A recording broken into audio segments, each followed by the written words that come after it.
had a really awful day, and I just can't believe that I let myself get to that point. Do it when you're ready. You create your own timeline, move at your own pace. Stop putting that pressure on you. The world does enough of it. No need to do it to yourself.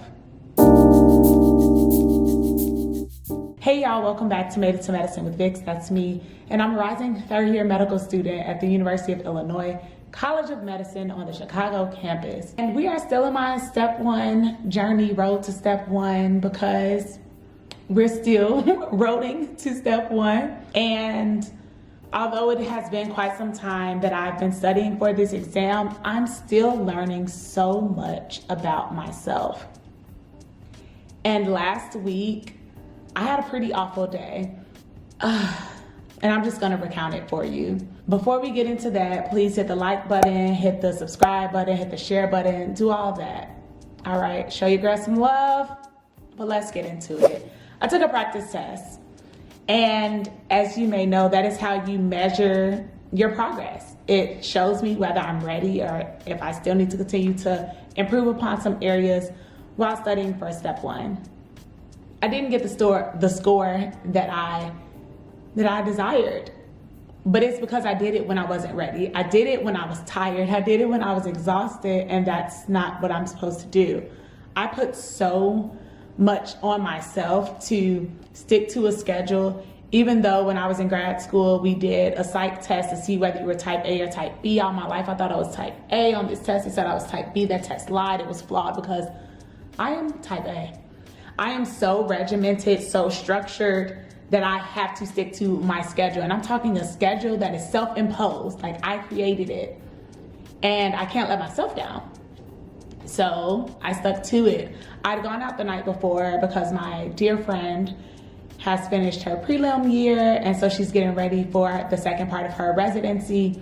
And so she gathered all of her friends together for jazzing at the shed, and it was a great time. I even got home by like 10:30, which isn't really that late. But for someone who does not go out that often or doesn't go out on weeknights, that was a lot for me. Woke up the next morning and was like, oh, I really don't want to take this practice test. I'm tired, I'm exhausted. Was texting my friend Tyler. She was like, okay, don't take it tomorrow. I'm like, okay, yeah, you're right. That's what I'm gonna do. I'm so happy I was texting you because I'm gonna do what's best for me.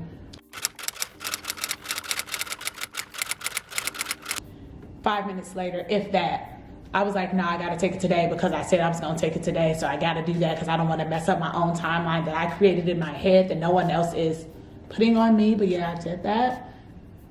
I took the test exhausted. Like I'm talking, I was making mistakes, getting questions wrong off of material that I got wrong on my last practice exam, of which went really well.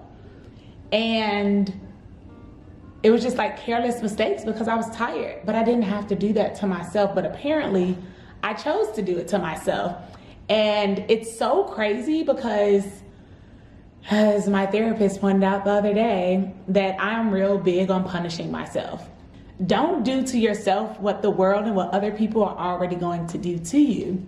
So, as fate would have it, or as God would have placed it, my friend and her husband were at happy hour and she invited me out. And I'm talking, this is maybe 10 minutes or so after I'd taken that practice exam. So of course I said no, because I wanted to sit at home. I wanted to soak. I wanted to punish myself. Text my tutor and she's like, no, I think that's a good idea. You should go. And of course, God continues to order my steps. Her friend came, who's a pediatrician. She spoke to me about her struggles with step one when she was a medical student. And she stressed these important things. I actually want to read them so I don't forget them. And she stressed the importance of taking breaks, listening to my body, extending grace, being kind to myself, and praying. Using this time to truly give it all to God and not thinking that I have to do this by myself, not thinking that I actually can do this without God's assistance, God's guidance. And I was like, wow, you're so right. I usually do pray a lot, but recently I have not been doing that. So I got back into my Bible stories, like in the morning, my devotional, and praying for not just myself, but my friends who are still struggling or like gearing up to take step one, because I'm trying to reshape that narrative. We're not struggling. We're just progressing on a different timeline than others, but that's okay because it's our journey. And it just really took me back to the fact that God knew in that moment that I needed to slow down. And I needed other people around me who I don't speak to regularly to tell me, slow down. It's okay to take a break. It's okay to step away. You do know a lot, but if your brain is that tired, you're not going to get out. You're going to make careless mistakes, which is why sleep is so important. But I'm trying so hard to be good to myself during this time. I'm trying so hard to acknowledge my growth, to acknowledge my progress. I'm trying so hard to do all the things that I tell other people to do. I'm being an active learner. I'm writing things out on my whiteboard and not keeping them up there for 5 weeks at a time. I just got some new things up on my whiteboard like 2 or 3 days ago, and I'm proud of that progress. I'm proud of the way that I'm showing up for myself every day. I'm so proud that I'm understanding that this really is my own journey. This really is my own timeline. It doesn't really matter when I take this exam. I just need to pass it. So I'm learning to remove those restrictions. I'm learning to not keep putting all of that pressure on me, and just understanding that I'm worthy, that I'm capable, and that I am enough. And so as I have less time of step 1 studying ahead of me than I have behind me, I just want to keep reciting to myself every day, I'm worthy, I'm capable, I am enough, and I'm going to crush this exam.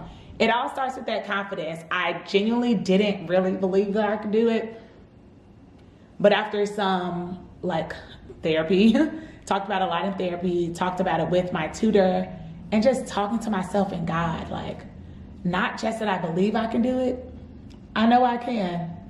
So now watch me crush step 1. It's happening.